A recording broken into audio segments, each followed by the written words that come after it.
It's Friday, January the 13th, 2012, somewhere deep within Russia's North Caucasus mountain range. Nestled in a wooded glade, a light fog drifts above Blue Lake. At just 240 by 140 meters, Blue Lake is small and unremarkable, an opaque turquoise pool surrounded by snow-covered foothills. But beneath the surface lies a mystery. Every day, 17 million liters flow out of this body of water, feeding nearby rivers and streams. But the lake never changes volume.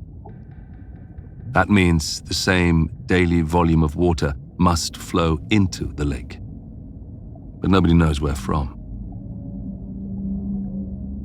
160 meters below the surface, British diver Martin Robson is part of a team intent on finding the elusive, hidden source. But after scouring the depths for as long as safety will permit, Martin is yet to find a thing, and his exploration window is drawing to a close.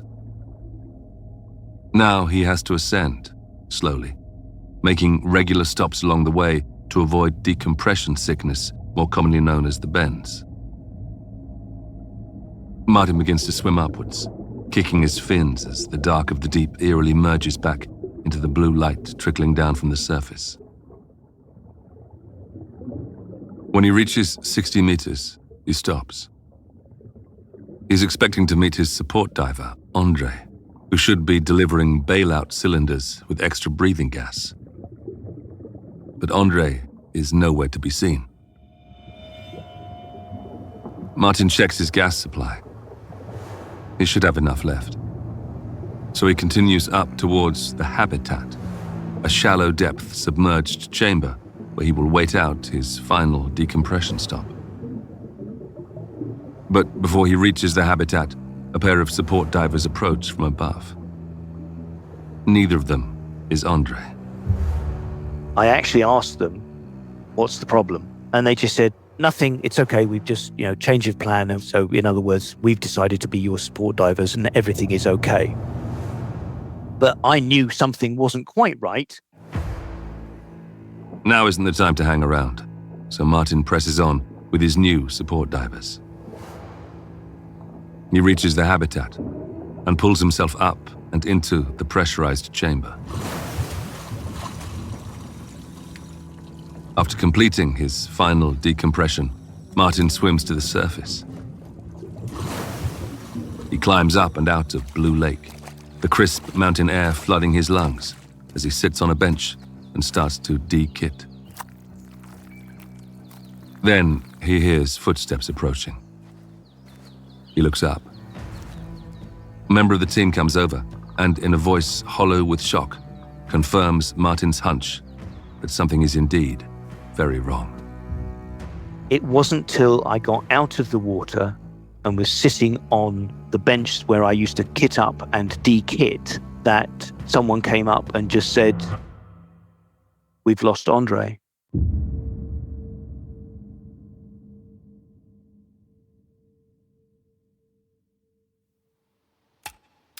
Ever wondered what you would do when disaster strikes? If your life depended on your next decision, could you make the right choice? Welcome to Real Survival Stories. These are the astonishing tales of ordinary people thrown into extraordinary situations, people suddenly forced to fight for their lives. In this episode, we meet professional cave diver Martin Robson.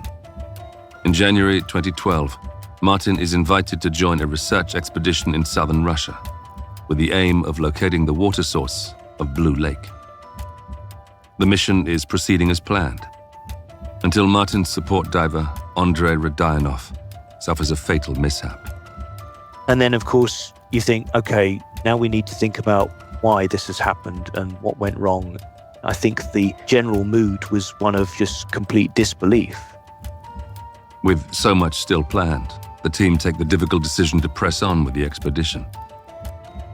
But as Martin once again descends into the deep, an invisible menace overwhelms him, and disaster threatens to strike twice. It felt like I had just been shot in the back and had no control over my legs.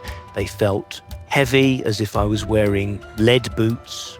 Most people, in a lot of circumstances like that, when things go horribly wrong, they bolt to the surface. If I'd done that, I probably would have been dead by the time I'd actually broken the surface of the water. I'm John Hopkins. From the Noiser Podcast Network, this is Real Survival Stories.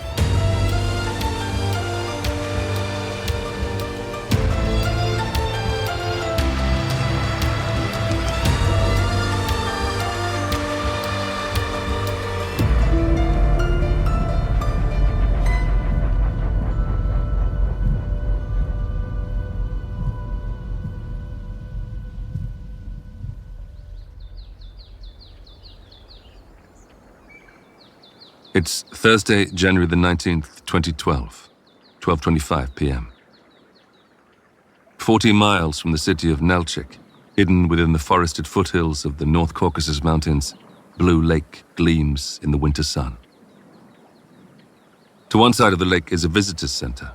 To the east, a narrow, single-track road snakes off into the trees. A gentle fog rolls across the water towards 50-year-old diver Martin Robson, who sits at the lake's edge. Martin inhales deeply, wrinkling his nose as a now familiar stench greets his nostrils. To locals, Blue Lake is known as Sherikol, or rotten waters. The presence of hydrogen sulfide, which gives the water its luminous color, also produces the smell of rotten eggs. Unsurprisingly, few tourists ever make the trip. But Martin is no tourist. A world-renowned cave diver, he's here to lead an expedition to discover Blue Lake's elusive source, a mystery that has baffled geologists for decades. 6 days ago, the mission was eclipsed by the tragic death of Martin's support diver Andre. Following the accident, some members of the team decided to go home. But Martin and a small group of fellow divers and scientists have opted to stay and complete the expedition. We don't want it to finish like this, with sort of like, let's pack up and go home. We would like it to finish with some sense of accomplishment. And also, there is some sense of accomplishment whereby we're also doing something as a little memorial, if you like, in memory of Andre. Today, Martin is preparing to descend beyond 200 meters, or 650 feet. Deeper than any of his previous dives. It's one last roll of the dice to solve the mystery of Blue Lake. They believe it's what Andre would have wanted. A team, complete with medics and support divers, wait in the dive center on hand should anything go wrong. They look on nervously as Martin, kitted out in his dry suit, fins, and breathing apparatus, enters the ice-blue water. Guided by a support rope known as a shot line, he drops into the abyss. The walls of the lake slope inward, narrowing towards a vertical central channel like the middle of an hourglass. So now you're just in total darkness. It's completely black, just descending through the darkness, like parachuting, free fall, but not as fast. No visual reference other than the line in front of you that's disappearing into the darkness. It is, for me, an amazing feeling. Just absolutely wonderful. Just descending there, completely weightless, just disappearing into the depths of the earth. Being alone in unfamiliar places is a feeling that Martin knows well. As the son of a Royal Navy officer, he had a somewhat nomadic childhood. But he spent most of his early years on the island of Mauritius. With his parents often preoccupied, a young Martin was left to his own devices. But solitude was never a problem for the adventurous youngster. The thing I remember, and with the most fondness about being on the island of Mauritius, is the fact that I could just go off on my own, sometimes even getting my parents just to drop me, take the car, drop me in the middle of the jungle. I used to do a lot of climbing up mountains on my own. I had no clue where I was. No map, no compass, And I just enjoyed the activity of going somewhere that I hadn't been before, and particularly on my own. And I think that just gave me a sense of being able to function quite well without the need for a lot of support. When he was a teenager, the family left Mauritius for a more settled life in Portsmouth on the south coast of England. After leaving school at 16, Martin fell into a series of dead-end jobs. But late one night, he switched on the TV and suddenly found direction. I saw an advert, and basically the advert was people in rigid raiding craft, that sort of like inflatable boats with hard hulls, at high speed across the seas and up the beaches, and people storming the beaches and jumping out of helicopters. And I just thought, that just looks like fun. That just looks brilliant. It was an advert for the Royal Marine Commandos. Right there and then, he decided that was what he wanted to do. He rushed himself down to the Royal Navy Recruitment Centre in Kent, where he passed the initial assessment phase. Shortly after completing his training, the young recruit served in the Falklands conflict. Martin found his cool disposition and clarity of thought served him well during this time, even while missiles fell from the sky. It wasn't frightening at all. If one of these things lands on my head, I'm not going to know anything about it. So it will or won't happen. And it's just not quite another day at the office, but it's almost like that. It's just a part of what you're doing. The acceptance of his mortality, of feeling calm in the face of danger, would stay with him long after he left the military 4 years later. Something else stuck with him too. When I was in the military was when I did my first dive, and did a fair amount of diving when I was serving. And I kept that going after I left. Though he continued to dive recreationally after the Navy, Martin never thought of it as a potential career. Instead, he became a firefighter, scuba diving occasionally as a hobby. Then, on holiday in Malta one year, he was taken cave diving by a local guide. The thrill of exploring underwater caverns was like nothing he'd ever experienced. And that basically just really hit a nerve and just ignited a passion in me. So when I got back to the UK, I armed myself with some sort of geological survey maps and headed off to France to basically throw myself into any muddy pond, lake or river that I could find in the hope of finding some caves. Cave diving became Martin's sole focus. After several years honing his skills and gaining experience, he received his instructor qualifications. He began traveling the world, teaching the art of the deep dive, how to descend and ascend safely, how to hold your nerve under pressure. He soon made a name for himself, which led to various invitations to join expeditions across the globe, including a multinational team of scientists and divers who asked Martin to help them locate the mysterious water source of Blue Lake in southern Russia. He said yes immediately, thrilled to be joining. But along with the excitement comes an awareness of the dangers. From extreme water pressure to freezing temperatures and the ever-present threat of equipment failure, deep diving is riddled with potential hazards. I would not take any risks either with myself or with anybody else. But if I'm doing something where I have the opportunity to explore, then you try and set it up so that the risk is as minimized as possible and almost non-existent. To me, the risk of something going wrong compared to the, and I wouldn't call it a reward because it's not, it's the privilege of seeing something on this planet that no one else had seen up till then. And, for that, you might take a chance.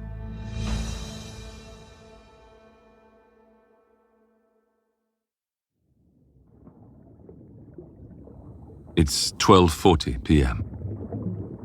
Martin is 190 meters underwater, well over 600 feet. This is the deepest dive he has gone on this expedition so far. He has followed a different route to a new part of Blue Lake in an attempt to find the source.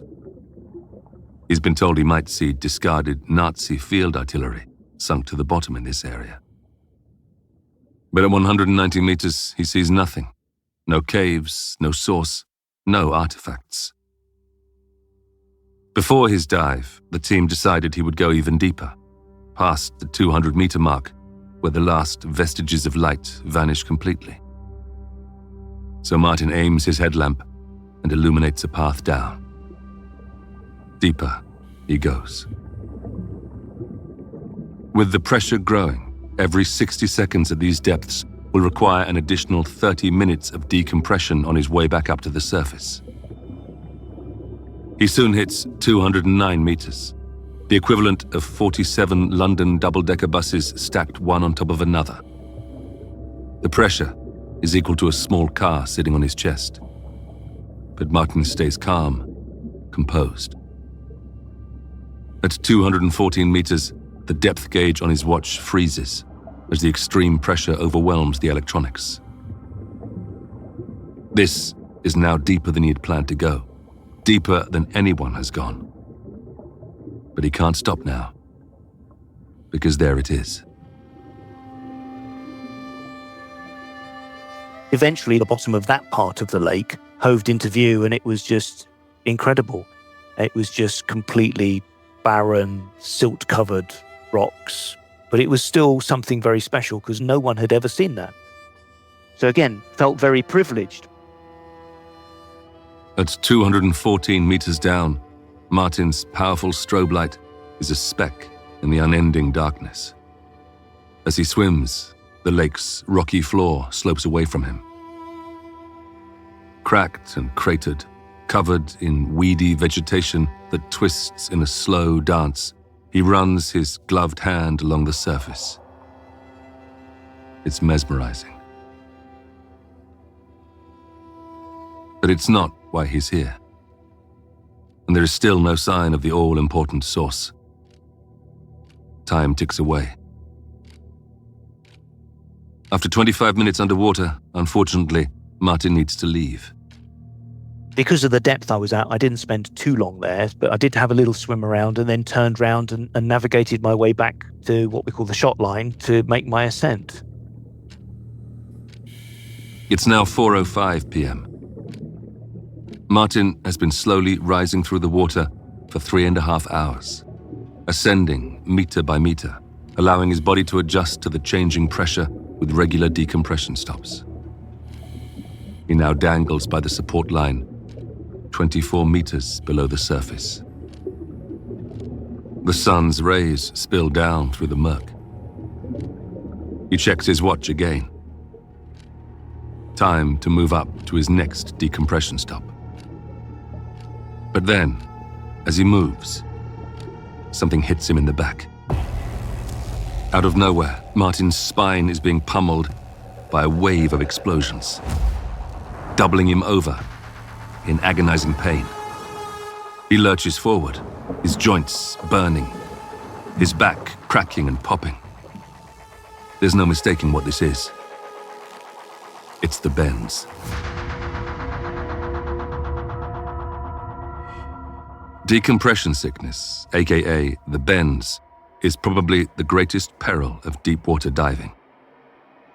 The deeper a dive, the higher the pressure, forcing nitrogen gas to dissolve into the blood and tissues. If a diver rises too quickly, as the pressure decreases, the nitrogen doesn't have time to clear. Instead, it forms dangerous bubbles, somewhat similar to opening a can of fizzy drink inside your veins.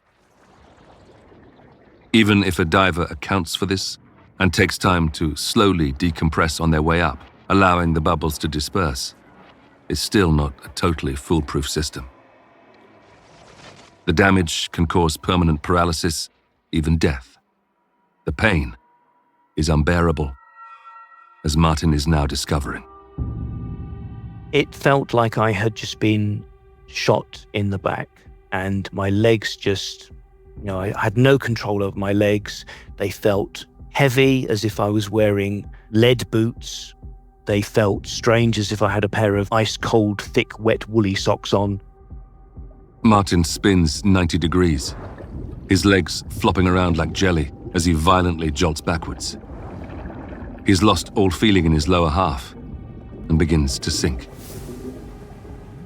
Semi-paralyzed, underwater, he needs to grab hold of something or he will plummet to the lake floor. And if he's unable to swim back up, then his fate will be to bob in the depths, waiting for his air to run out. His hands flail, and in the nick of time, he manages to get a grip on the shot line. He has bought himself some time.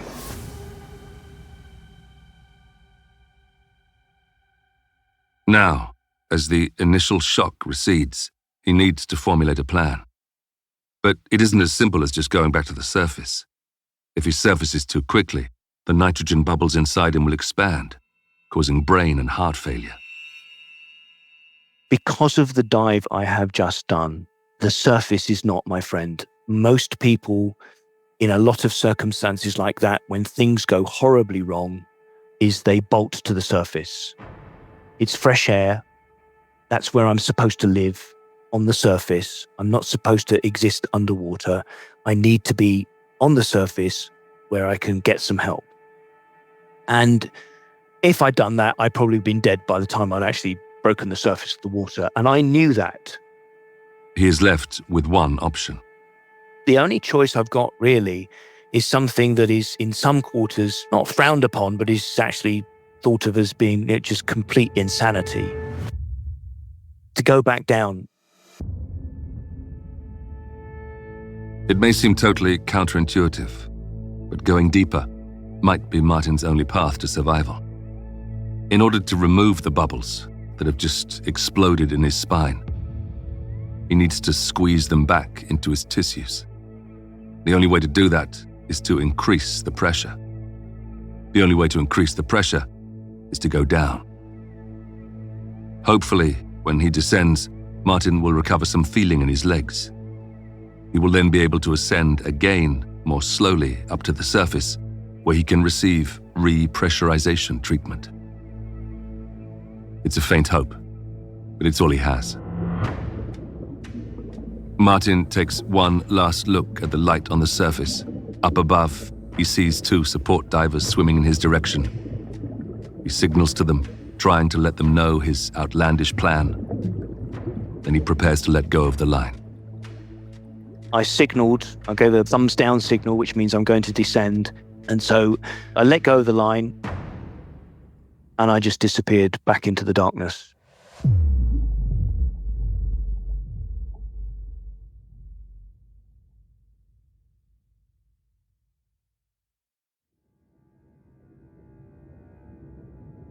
It's 4:06 p.m., deep below the surface of Blue Lake in southern Russia. Martin sinks like a stone through the gloomy depths. The gases in his body froth and fizz, an agonizing, unseen torment. Swimming closely behind him is fellow diver Roman, who is there to assist in whatever small way he can. Martin looks at the shot line reeling past him as he heads further and further down.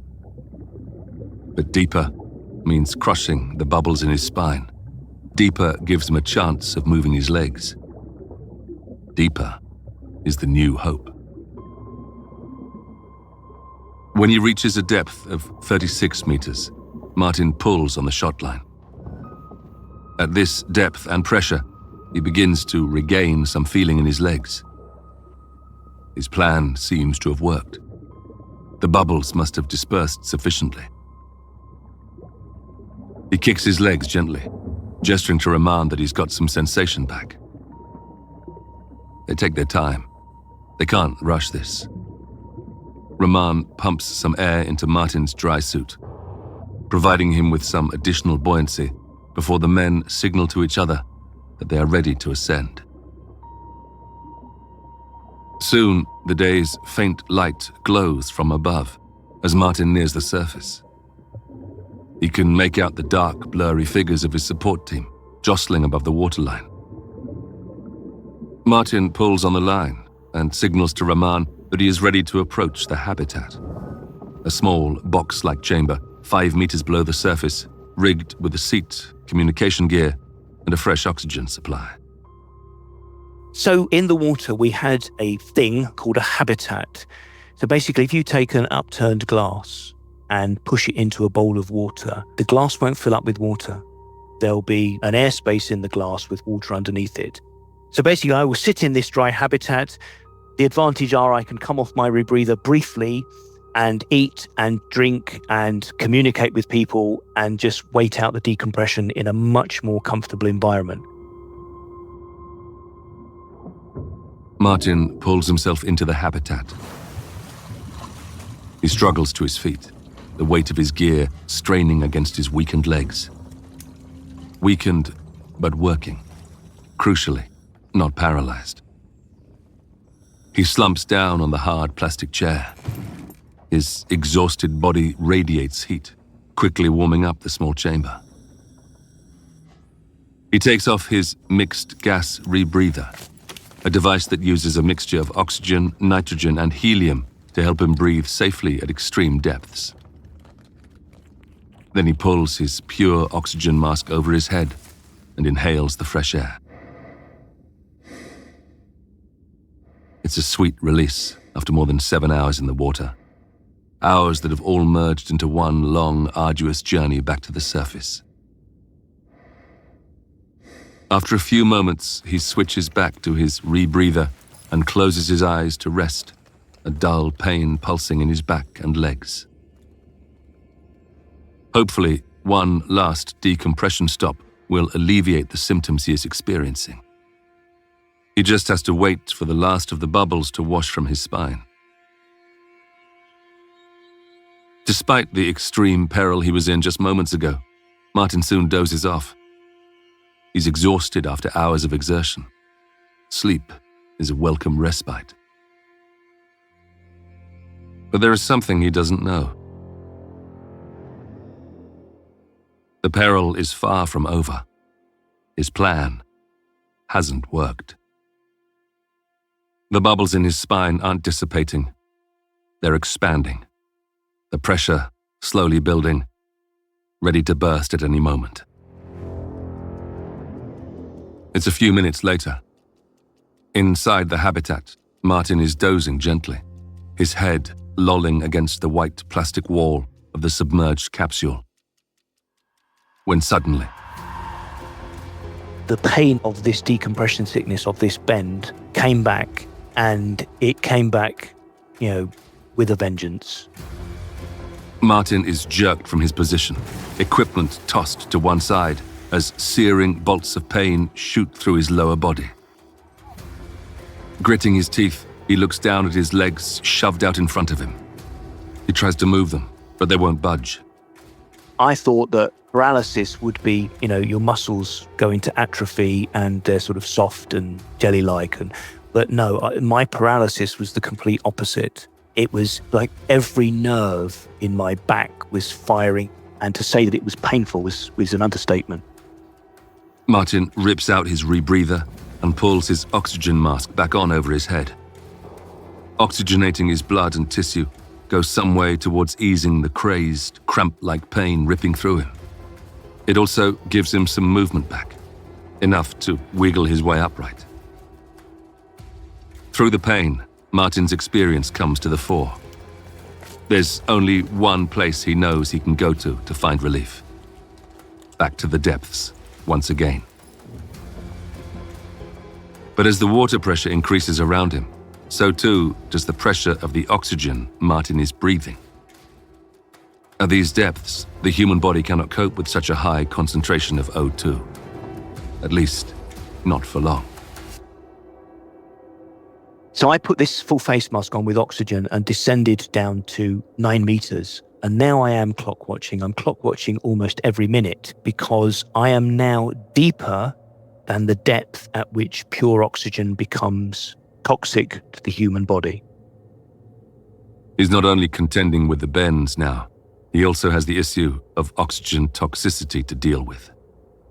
And the most profound symptom would be a convulsion, followed by you're unconscious. And if you're unconscious underwater, then you're going to die. You're going to drown. His time below is limited like never before. He is stuck between the ultimate rock and a hard place. The bends if he goes higher. Oxygen toxicity as he goes deeper. Another minute passes, alleviating some of the pain from the nitrogen bubbles. But it's a risky maneuver. The minutes stack up. He's pushing his luck. You start off thinking 1 minute and then 2 minutes, and then you're getting into 10 minutes and 11 minutes, and then up, I'm nearly at 20 minutes. And it's how long do I think my body is going to accept this huge insult of very high partial pressure of oxygen? After over 20 minutes, Martin can't risk staying down here any longer. The freezing water temperature is rapidly becoming another critical factor. He is well insulated in his high-tech dry suit, but the cold will eventually penetrate, bringing the risk of hypothermia. And so, he swims back up to the habitat, yanking himself into the chamber and collapsing into a heap on the floor. He can't stand up. His legs remain in a state of paralysis. The agony below his waist is now coupled with a sharp pain in his stomach and back. Nerves firing, he battles to pull off his oxygen mask. He tries to focus. How can he remove himself from this cycle? He can't keep going in and out of the water. And with the bubbles still in his spine, he can't just go up to the top. Not yet. Obviously, by now, everybody knows something has gone horribly wrong, and they are doing their very, very best to follow whatever instructions I'm trying to give them to help me, because I'm still in a position where if I go to the surface now, I'm quite literally done for. Descending to 9 meters isn't enough. In order to sufficiently crush the bubbles, to give him a chance of surviving on the surface, he needs to go deeper. He grabs his rebreather and plugs it in. He's got to go back down, one final time. So I put my rebreather back on, and again, to the surprise of a lot of people, I come out of the habitat and I go back down again, and I disappear back down to about 16 meters. And that's going to be, my last pressurization, if you like, my last squeeze of my body before I try and get back to the surface. Martin waits and waits and waits. Each minute at this pressure crushes those bubbles a little bit more. He takes in some heavy breaths. Then he manages to move his legs, just a little, but enough to give himself a little kick back up to the surface. Though, of course, he must do so slowly, agonizingly slowly. I made my way back to the surface from those 16 meters, and it took hours because I came up at the speed of a snail, because I want to give myself every chance of being alive and in a position where I can receive more treatment.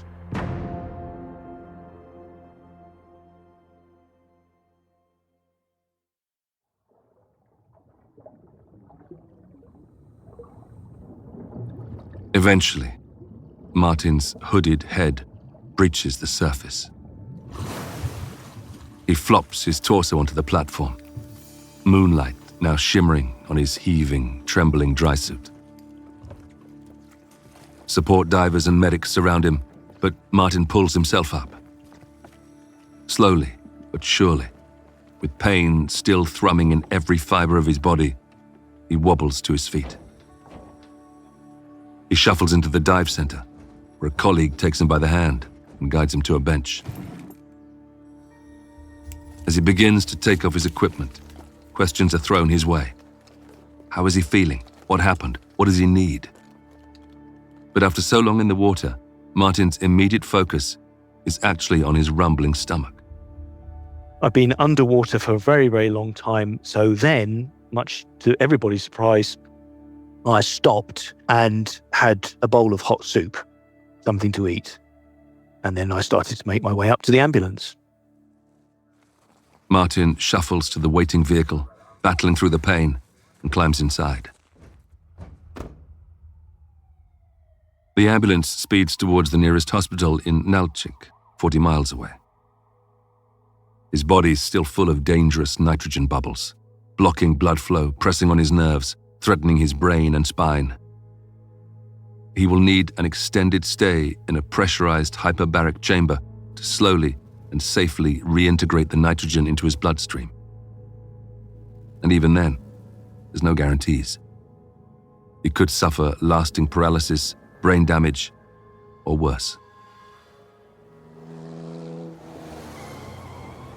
The ambulance squeals through the snow-covered mountain paths of the North Caucasus, flying around corners and skidding across dirt tracks. Inside, Martin is in excruciating pain. He has bought himself some time, but more suffering was inevitable, and now another attack has hit. His legs have now entered what is known as spastic hypertonia, continual spasms causing agony in his muscles. He twists and contorts on his stretcher. Finally, they arrive at the Republican Clinical Hospital in Nalchik. A cold wind whistles as Martin is pulled from the ambulance and wheeled into the emergency room. I'd been led to believe that there was, what we would call proper medical facilities.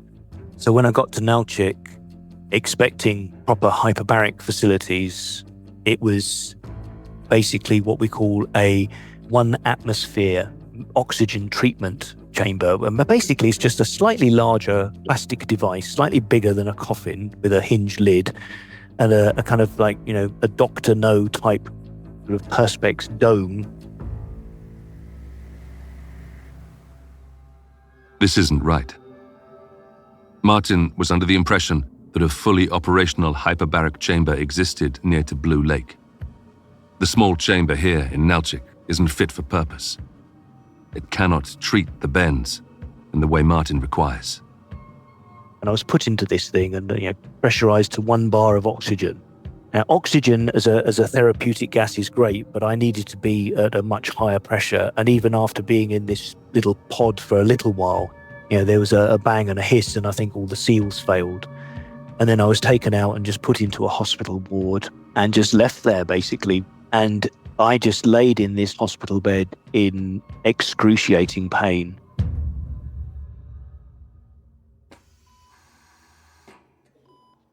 It's clear that Martin needs to be taken somewhere with a fully operational hyperbaric chamber. The question is where? His friends and colleagues busy themselves, placing urgent calls far and wide, but the odds are stacked against them.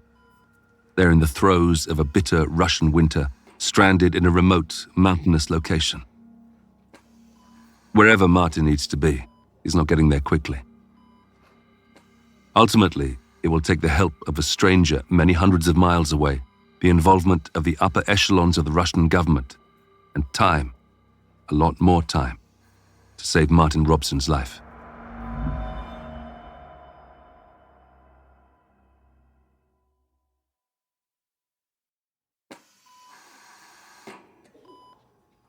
It's about 8 hours after Martin arrived at the hospital in Nalchik. He is now out of the small pressurized chamber and in intensive care. His life hangs in the balance. But progress has been made in finding a hyperbaric chamber. His team have contacted 77-year-old Dr. Gennady Sokolov, Russia's foremost authority on decompression sickness. Though he's over 1,800 miles away and now retired, Dr. Sokolov drops his birthday plans to find a way to save Martin's life. With most state-of-the-art hyperbaric chambers hundreds of miles from Martin's location, the main problem is finding a way to move him while keeping him pressurized. To make matters worse, the bad weather has closed airports. Now, 8 hours into his hospital stay, death by brain aneurysm, heart failure, or organ collapse could all occur at any moment. Dr. Sokolov uses his contacts. Urgent appeals are made. Favors are called in. Eventually, the alarm gets sounded all the way up the chain of command to the very top, the head of the Ministry of Emergency Services.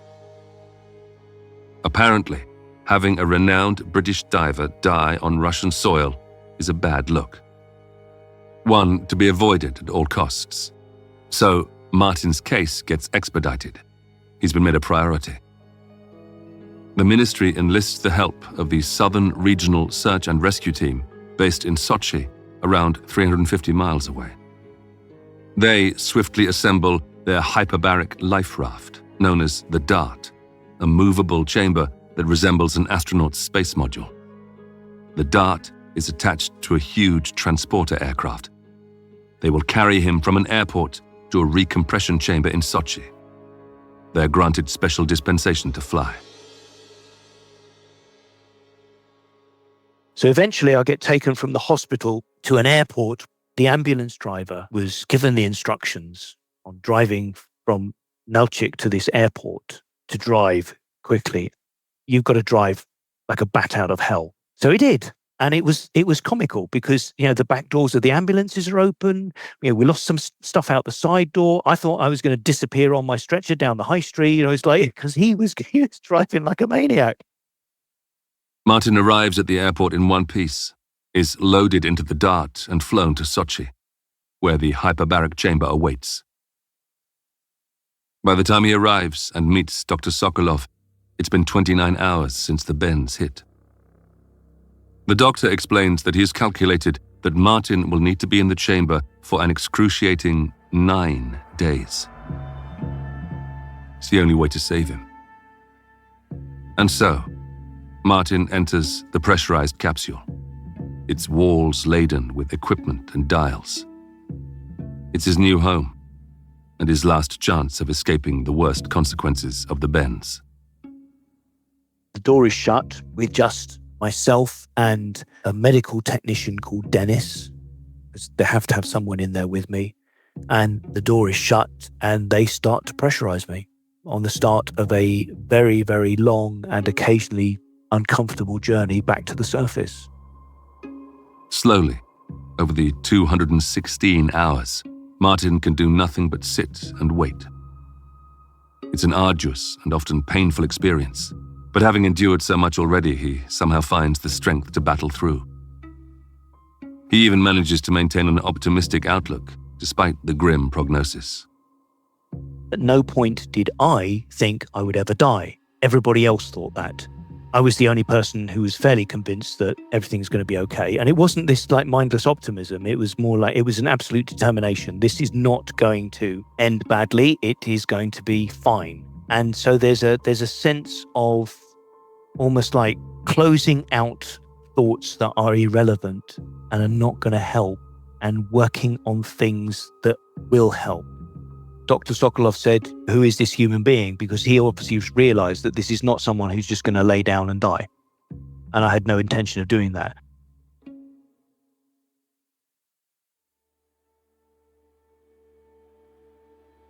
After more than a week in the chamber, and 10 days since decompression sickness hit under the water of Blue Lake, Martin walks out of the door of the hyperbaric chamber, alive and well. His colleagues and Dr. Sokolov greet him with beaming smiles. The bubbles have dispersed. The bends have gone. Finally, he is back on the surface. One of Martin's friends and fellow divers, Mike, steps forward with his arms spread wide. Martin grins. It was emotional because I was only there because of everybody else. And Mike had asked me, he said, I know you're English and that you don't do these things. He said, but when you come out, you're going to have to hug everybody. You understand that? I said, yeah. I said, but I'll only do this on one condition. He said, what's that? I said, I'll come out, I'll have a proper shower, I'll go back in, and then I'll come out again a little bit more human. And then we can do the filming and I'll do all the hugs. And that's what we did. And it was very emotional.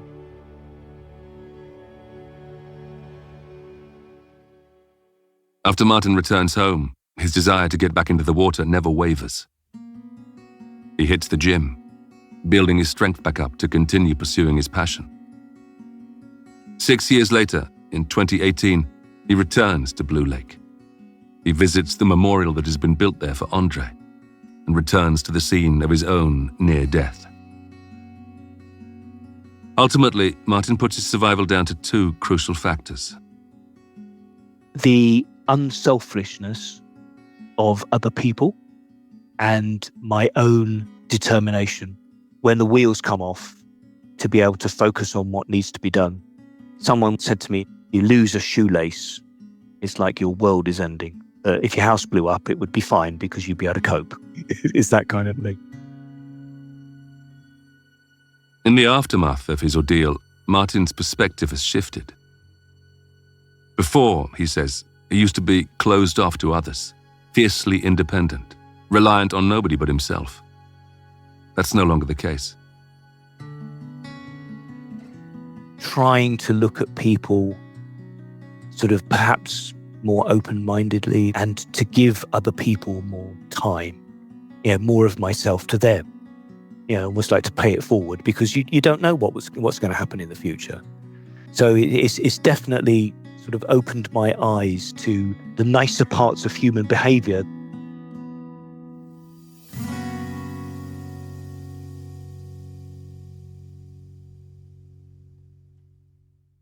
Next time on Real Survival Stories, we journey deep into the Amazon. In 2002, Dave Boyer heads to Brazil to explore the largest tropical rainforest on Earth. It's a place of breathtaking beauty and constant sensory stimulation. But here, just one wrong step can lead to calamity. When Dave and his travel companion Crystal stray from the trail, they realize that once you're lost in the Amazon, you might never be found. The pair will have to battle downpours, darkness, and despair in a slow torture that goes on for days.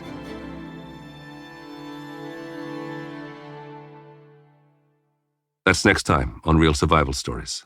Listen today without ads and without waiting a week by subscribing to Noiser Plus.